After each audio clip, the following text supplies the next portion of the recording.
You must first meet the innocent family members left behind and feel their anguish.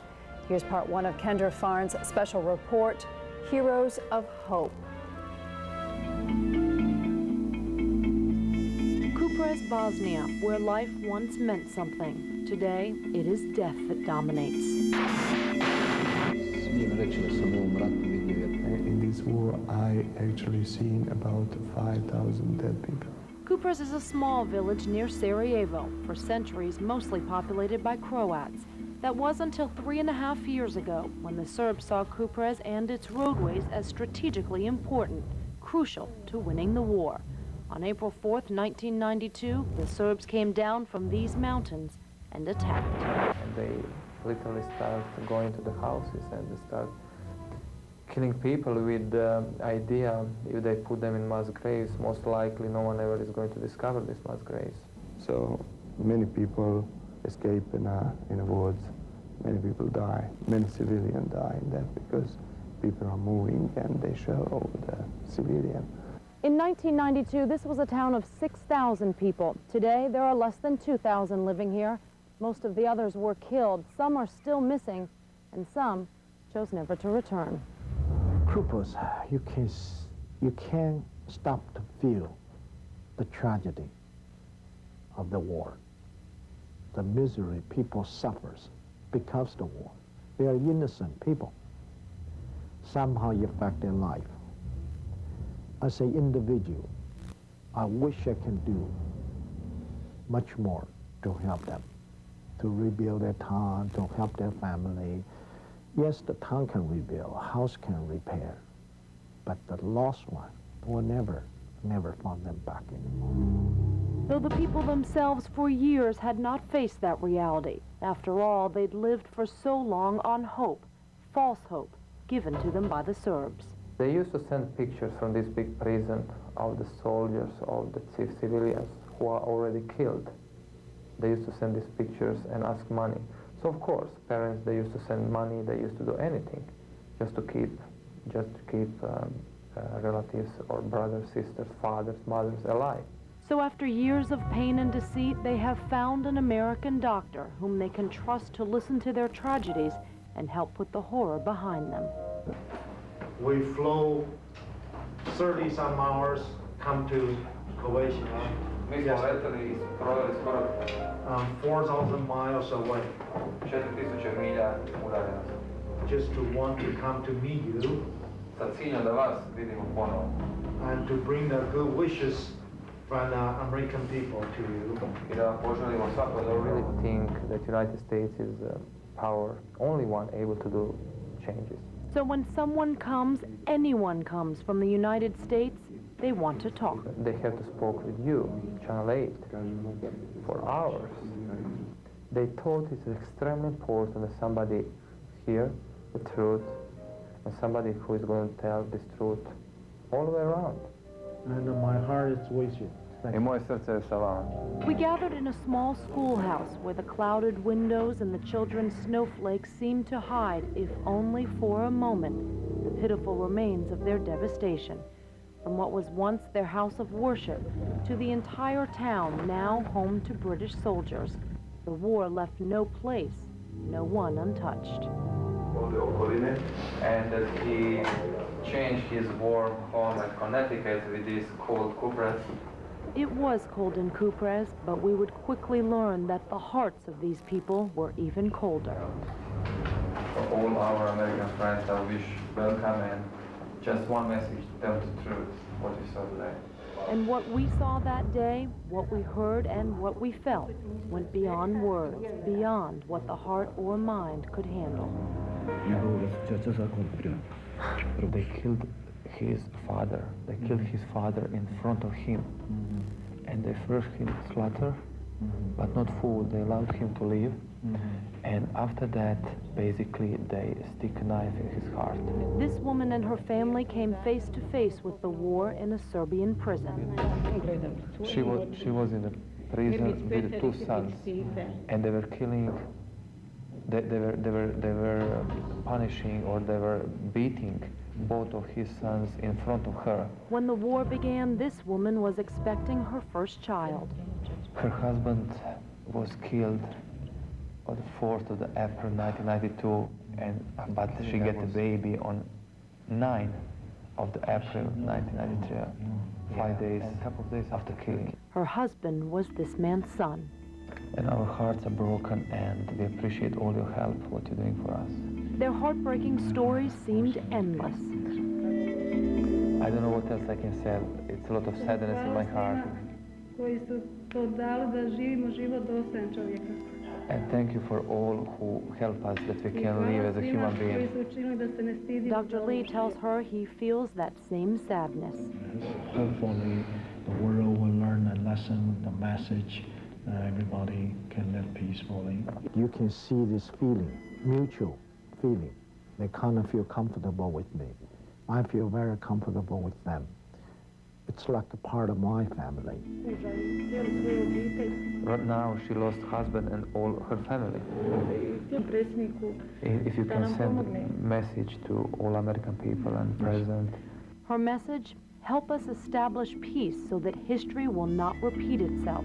There has been too much suffering. I don't want that not to happen too. Okay, thank you. In a classroom next door, I then sat with two fathers who told me their own lives ended when their children died at the hands of the Serbs. Is it hard to find happiness?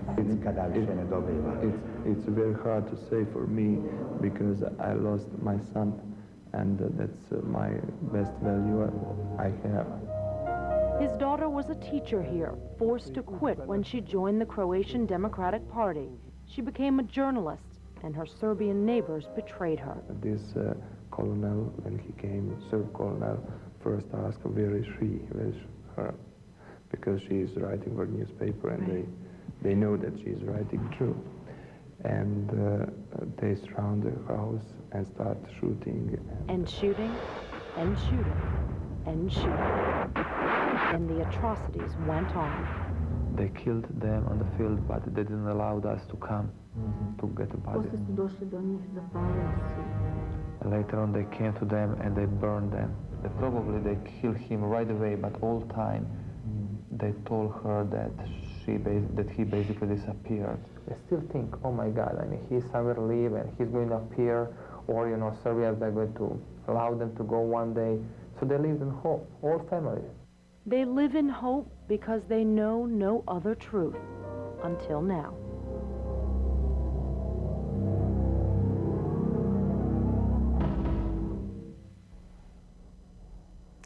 They are innocent victims of war, people who are sure of only one thing, that they haven't seen their loved ones in years. They know there are mass graves being uncovered every day in Bosnia, but they refuse to believe that their family members are buried there. Tomorrow night, Ann and John, why it is so important that all of these bodies are actually exhumed and identified, and how Dr. Lee and the others were able to do it. You know, so often it seems from where we're sitting that this war is so distant, and now we have faces, people to go with this war. Well, I think you hear so much about the territory and the peace treaty and the ceasefire, and you don't really understand that these are innocent people who really don't know what has happened. They just know that their family members are missing or dead. You wonder where they find hope in their despair, and yet they kept thanking all of you for coming. Dr. Lee might as well have been President Clinton. They hold him on a level that you can't even explain. And there was definitely a bond there. Yeah. Thank you very much, Kendra. We'll be right back. More trouble may be brewing in the former Yugoslavia. Tonight, the Bosnian Serb army has cut its contacts with the NATO-led peacekeeping force. They're angered over the arrest of 2 senior officers on suspicion of war crimes. Back in October, during a moment of peace, Connecticut's Dr. Henry Lee went to Bosnia to help try to identify the bodies of war victims. Action News reporter Kendra Farn went with him recently, and tonight Kendra continues her exclusive report, Heroes of Hope.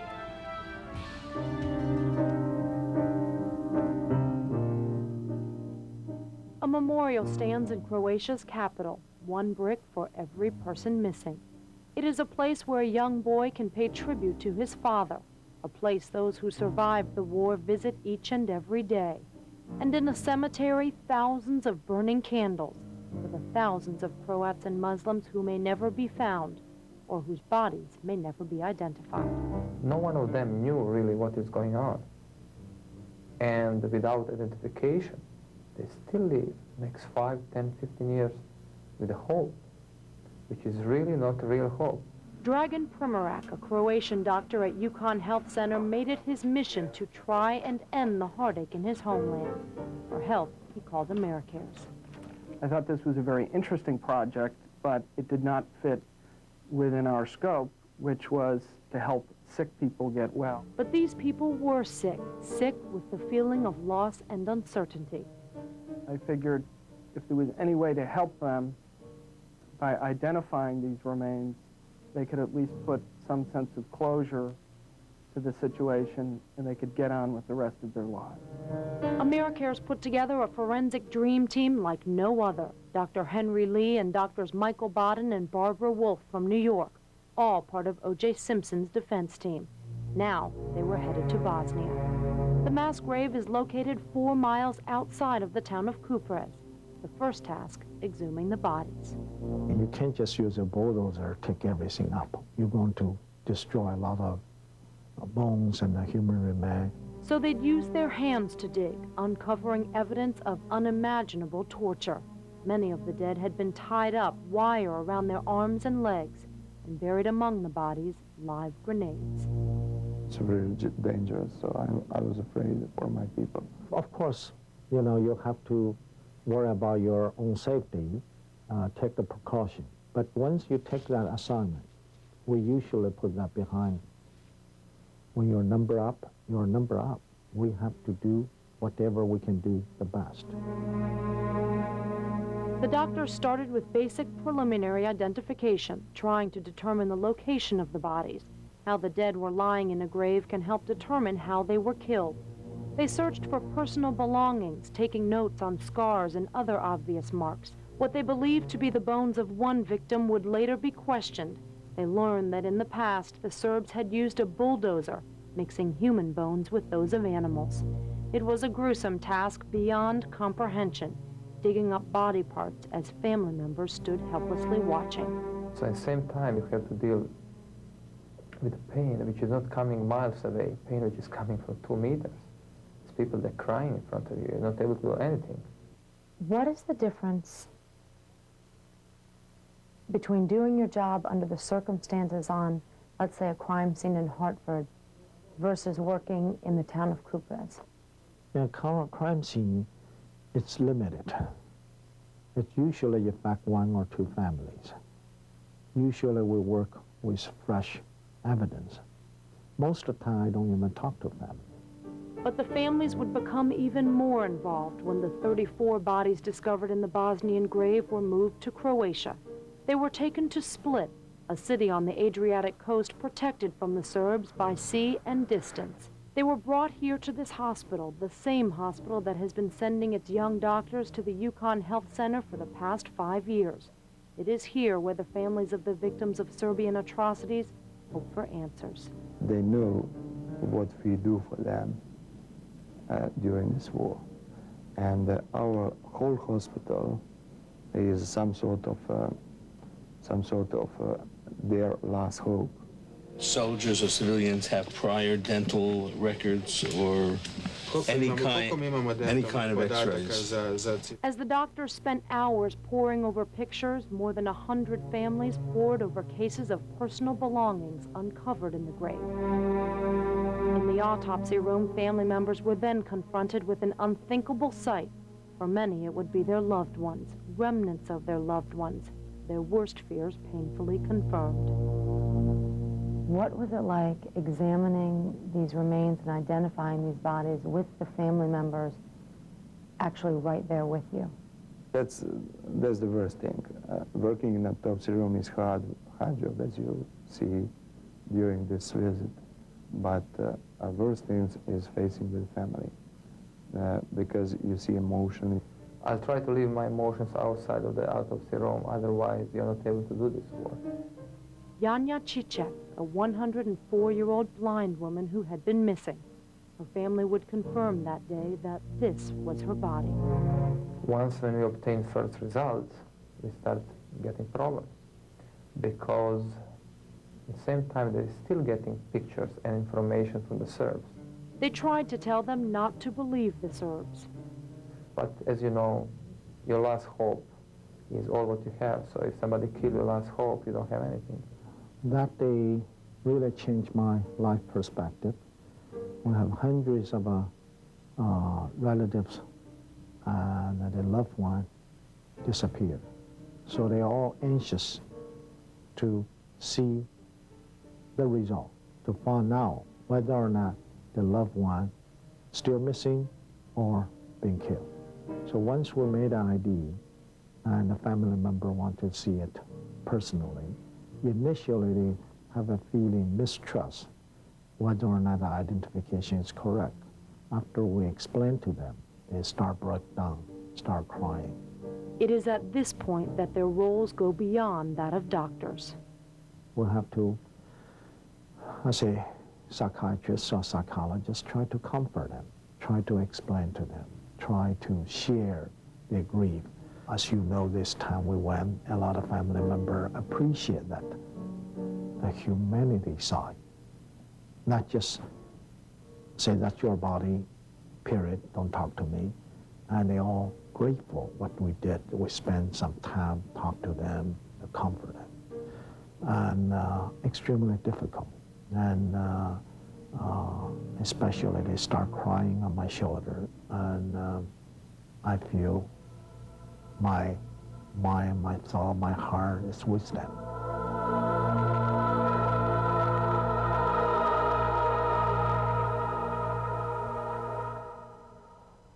The bodies are all believed to be those of Croatian soldiers or Bosnian civilians killed by Bosnian Serbs. Still, without dental records, x-rays, or any kind of personal belongings, identifying many of the victims is next to impossible.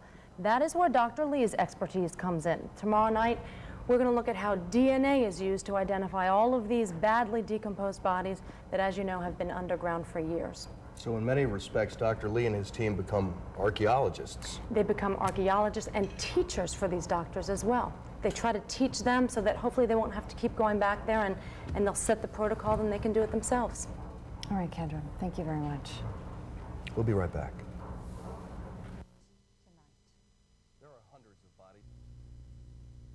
Tonight. There are hundreds of bodies discovered every day in Bosnia, buried in mass graves. They are the innocent victims of war. Connecticut's Dr. Henry Lee traveled last month through the war-torn country where he used DNA to identify many of the decomposed remains. Tonight, Action News reporter Kendra Farn goes with Dr. Lee and continues her exclusive report, Heroes of Hope. And we should warn you, some of the video is graphic.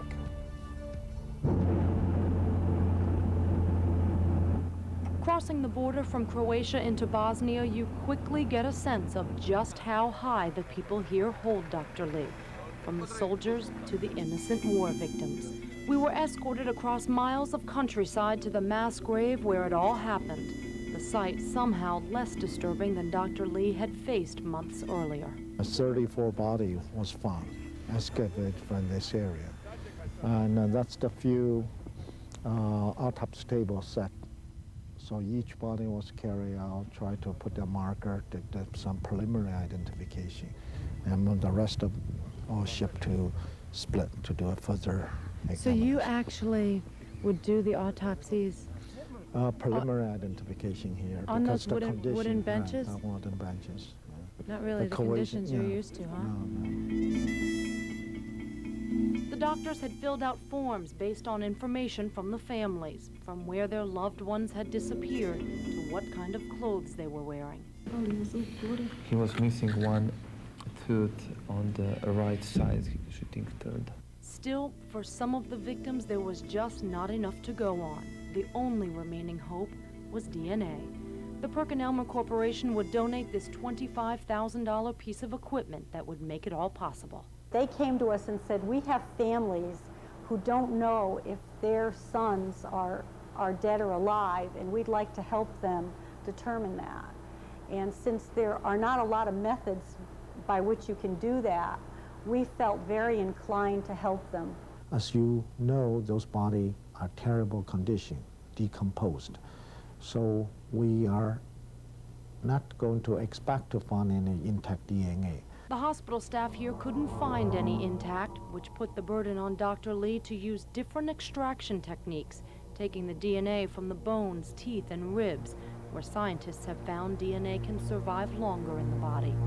The light went on, and it was work time. They first remove a tooth from which they'll extract DNA. But it's more practical to take this one than this one. The next body was that of an elderly woman. On her head, what's called a marama, worn by older women when they have lost a loved one. Like the others, she has become a number 16, found in Kupres in '95.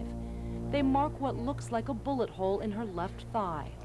Now that you found one bullet, do you go and look for more? But is that important to find more?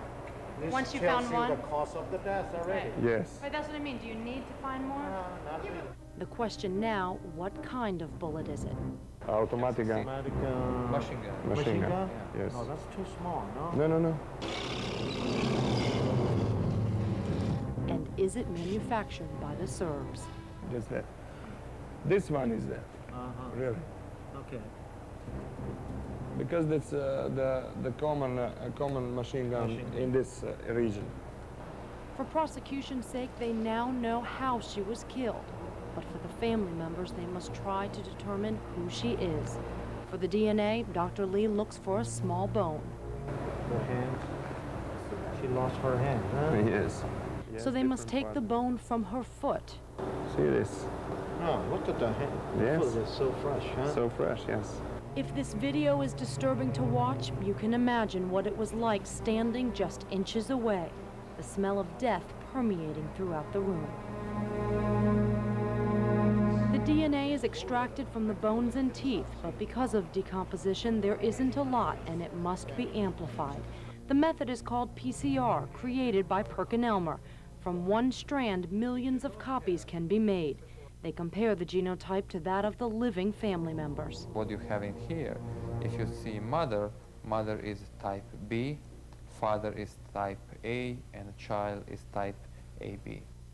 You're teaching them so much. Before you, all they'd ever done was read about DNA. Are they catching on? Yes, they're catching on. They have excellent scientists, very devoted people. Of course, their laboratory condition lets them desire. Do you feel lucky having Dr. Lee here? I can't describe that because we have so many similar point of view on life that it's incredible. Do you learn a lot from him? Yes. Most of us who work with him see him as a father, as a great teacher. We respect him. And if I obtain only 30 or 40% what he obtained, I'll be extremely successful. And for many of the families, Dr. Lee has brought a sense of peace.